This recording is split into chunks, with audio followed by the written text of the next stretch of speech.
ಎಲ್ರಿಗೂ ನಮಸ್ಕಾರ. ಆರ್.ಜೆ. ಬಹದ್ದೂರ್ ಅಂತ ಒಂದು ಕವನ.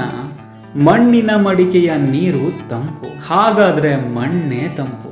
ಮಣ್ಣಿನ ತಂಪಿನಿಂದ ಅದರ ಒಳಗಿರೋ ನೀರು ಕೂಡ ತಂಪು. ಕುಡಿಯಲು ಮಡಿಕೆಯ ನೀರು, ಬಿಸಿಯ ಬಾಯಾರಿಕೆಗೆ ತಂಪು ನೀರು ಕೂಡ ಪನ್ನೀರು. ನಮಗೆ ಎಷ್ಟು ನೀರಿನ ಅಡಿಕೆ ಆಗುತ್ತೋ ಪ್ರಾಣಿ ಪಕ್ಷಿಗಳಿಗೂ ಕೂಡ ಅಷ್ಟೇ ನೀರಿನ ದಾಹವಾಗುತ್ತೆ. ಮನೆಯ ಮುಂದೆ ಒಂದು ಸಣ್ಣ ಬಟ್ಟಲಿನಲ್ಲಿ ನೀರನ್ನ ಹಾಕಿಡಿ, ಯಾವುದಾದರೂ ಪಕ್ಷಿ ಬಂದು ದಾಹ ತಣಿಸಿಕೊಳ್ಳಬಹುದು.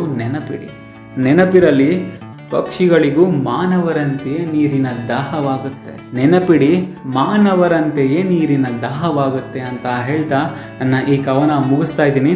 ಇನ್ ಕೇಸ್ ನನ್ನ ಈ ಕವನದಲ್ಲಿ ಸ್ವಲ್ಪ ಆದ್ರೂ ಏನಾದ್ರೂ ಅರ್ಥ ಇದೆ ಅಂತ ನಿಮ್ಗೆ ಏನಾದ್ರೂ ಅನ್ಸಿದ್ರೆ ಮಾತ್ರ ಮರೆಯದೆ ಲೈಕ್ ಮಾಡಿ, ಶೇರ್ ಮಾಡಿ, ಮತ್ತೆ ಚಾನಲ್ನ ಸಬ್ಸ್ಕ್ರೈಬ್ ಮಾಡೋದನ್ನ ಮರಿಬೇಡಿ ಅಂತ ಹೇಳ್ತಾ ನೆನಪಿರ್ಲಿ, ಆರ್.ಜೆ.